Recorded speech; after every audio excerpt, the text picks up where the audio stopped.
So hello everyone, this side Riddhi sorrel from hackers vlog and आज का topic हमारा बहुत कॉन्सेप्चुअल है बिकॉज अभी तक काफ़ी स्टूडेंट्स ने ये पूछा है कि एपीआई क्या होती है।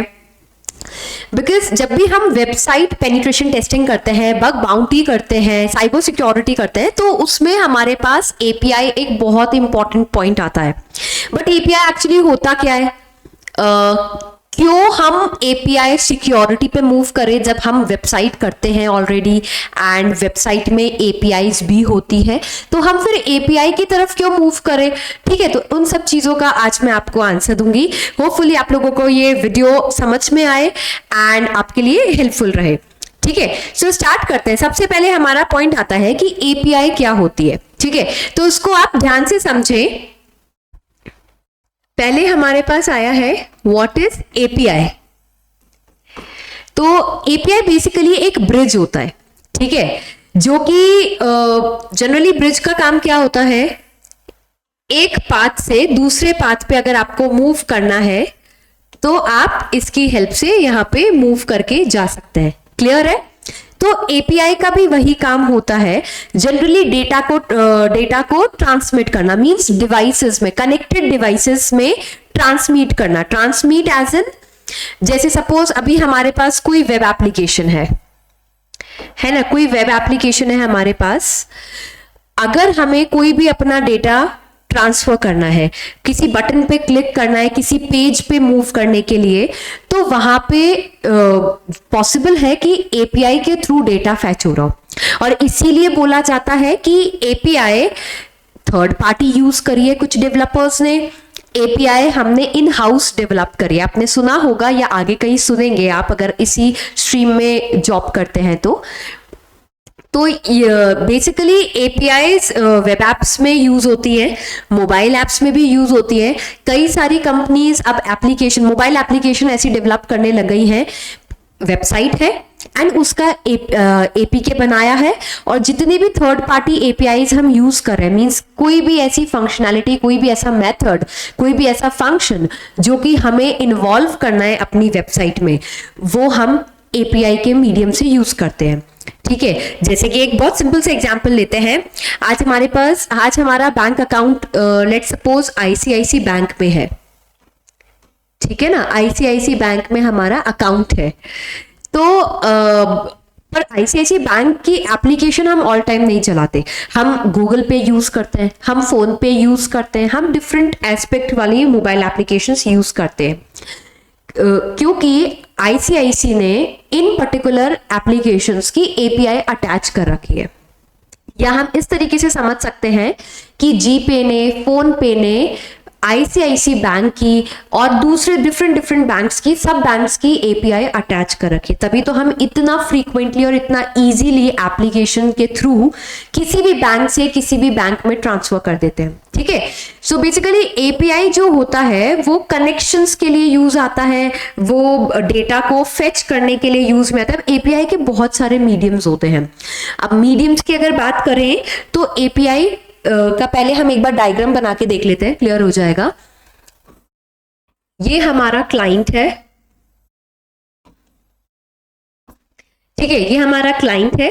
और क्लाइंट के बाद हम चलते हैं अपने एपीआई पे। ये हमारा एपीआई है। हमारी रिक्वेस्ट जाएगी क्लाइंट के थ्रू एंड फिर हम जाएंगे एपीआई सर्वर पे।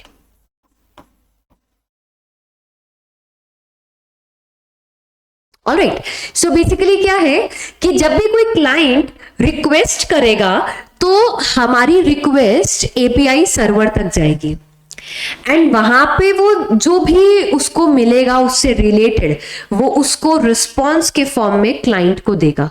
अब इशू ये आता है कि अगर हमारा वैलिडेशन, अगर हमारा ऑथेंटिकेशन अगर प्रॉपर नहीं हुआ तो हमारी एपीआई डेटा लीक कर देती है और वहीं पे हमारी एपीआई को हैक करना सीख गए अटैकर्स। ठीक है, तो अभी तक हमेशा वेब साइट अटैक्स होते थे, ठीक है ना, अभी भी होते हैं, ऐसी बात नहीं है, वेबसाइट अटैक्स होते थे। फिर धीरे धीरे एनालाइज हुआ कि जब डेवलपर्स ने देखा कि जब वेबसाइट पे अटैक्स हो रहे हैं, हम जो पेज बना रहे हैं, डेटा फैच कर रहे हैं, डेटा स्टोर कर रहे हैं, तो वेबसाइट पे ना अटैक्स हो रहे हैं, तो क्यों ना हम कोई ऐसा मीडियम बना दे जिसके थ्रू हमारा डेटा फैच हो जाए और लगे कि वेबसाइट से शो हो रहा है बट वो एक्चुअल में एपीआई के थ्रू डेटा फैच हो रहा है और क्लाइंट को मिल रहा है। तो जब ये पूरा प्रोसेस समझ में आया तो अटैकर्स ने इधर चेक करना शुरू किया, ऑथेंटिकेशन चेक करना है, इनपुट चेक करना है, अगर वैलिडेशंस प्रॉपर नहीं है तो फिर अटैक लगा, और अटैक लगने की वजह से हमारे एपीआई डेटा लीक करने लगी। एपीआई डेटा लीक करने लगी, उसकी वजह से हमारे पास एपीआई सिक्योरिटी टेस्टिंग आया, क्योंकि सिक्योरिटी बनानी है। ओवास के रूल्स के हिसाब से एपीआई टेस्टिंग बना, और आज इसीलिए वेबसाइट टेस्टिंग होती है और एपीआई टेस्टिंग भी करी जाती है। सो होपफुली आप लोगों को ये कॉन्सेप्ट समझ में आया होगा। अब एपीआई सर्वर पे जब हमारी रिक्वेस्ट जा रही है तो किस किस फॉर्मेशंस पे जाती है, हम एक बार वो भी चेक कर लेते हैं। एपीआई रिक्वेस्ट जब जाएगी तो पहला पॉइंट आएगा एंड पॉइंट, जो भी आपका यूआरएल है उसके बारे में यहाँ पे बात होगी, ठीक है। यहाँ पे हमारा एंड पॉइंट आया। सेकेंड आई हमारे पास पॉइंट, जैसे हमारे पास पैरामीटर्स होते हैं, पैरामीटर्स क्या कंटेन कर रखे हैं। फिर आता है हमारे पास रिक्वेस्ट हेडर, रिक्वेस्ट हेडर में आप क्या क्या इंफॉर्मेशन सेंड कर रहे हो, रिक्वेस्ट हेडर। फिर आएगा आपके पास रिक्वेस्ट बॉडी, ठीक है। तो बॉडी के अंदर क्या क्या पैरामीटर्स आपके पास हो रहे हैं,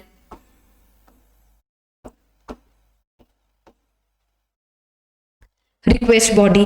तो ऐसे जब रिक्वेस्ट हमारी जाती है तो इन सारे पॉइंट्स के बिहाफ पे हमारी इंफॉर्मेशन सर्वर के पास जाती है। अब उस सर्वर के इंफॉर्मेशन जब सर्वर एक्सेप्ट करता है हमारी इंफॉर्मेशन, तो उसके बाद वो एनालाइज करता है कि अब मुझे आउटपुट क्या देना है, मीन्स अब मुझे रिस्पॉन्स क्या देना है। तो जब रिस्पॉन्स आता है उस दौरान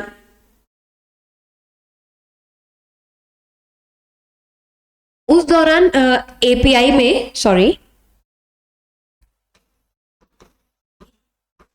एपीआई सर्वर का रिस्पॉन्स क्या रहता है,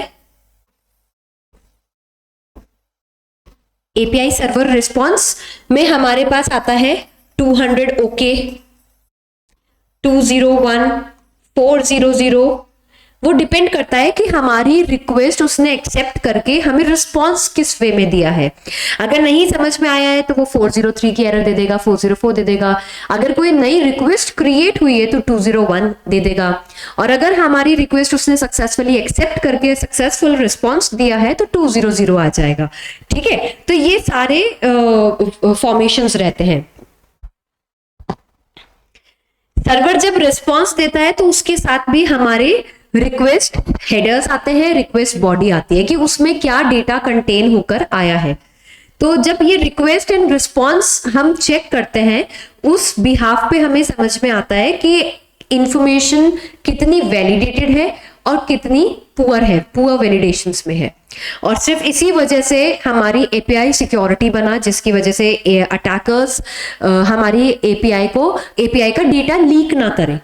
सो होपफुली आप लोगों को ये कॉन्सेप्ट समझ में आ गया होगा कि एपीआई क्या होती है एंड एपीआई कितनी इंपॉर्टेंट है एक वेबसाइट के लिए, एक कंपनी के लिए, डेटा को फेच करने के लिए, डिलीट करने के लिए, मॉडिफाई करने के लिए, क्रिएट अपडेट करने के लिए, इन सब चीजों के लिए। सो होपफुली आप लोगों को ये कॉन्सेप्ट समझ में आया हो।